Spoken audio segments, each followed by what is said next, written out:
दोन्ही राजीनामे तुम्ही घेतलेत, आता काय नेमके भावना?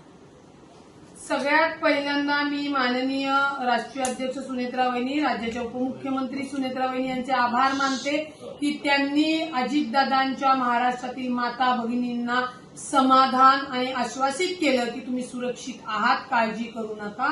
दादांच्या मागे मी अत्यंत खमकेपणे, कणखरपणे तुमच्या सोबत आहे आणि पाठीशी आहे. जो काही बंधुबाबाचा प्रकार, बलात्कार प्रकरणी समोर आला, त्या सगळ्या प्रकरणात चाकणकर यांचा राज्य सरकार म्हणून तर राज्य महिला आयोगाचा राजीनामा घेतलाच होता, परंतु प्रदेश अध्यक्षाचा राजीनामा सुद्धा घेऊन महिलांना आश्वासित केलं. मुळामध्ये चाकणकरांचं जे काही कृत्य आहे ते राष्ट्रवादी काँग्रेस पक्षाशी कुठेही संबंधित नव्हतं. राष्ट्रवादी काँग्रेस पक्षाचा त्याच्याशी काही संबंध नव्हता. त्यांनी केलेलं कृत्य त्यांचं त्या संविधानिक पदावर वैयक्तिक होतं आणि म्हणून त्यांना महाराष्ट्राच्या माता भगिनी जनतेच्या मागणीवरनं मुक्त करण्यात आलं. याच्यासाठी मी सुनेत्रा वहिनीची खूप खूप आभारी आहे.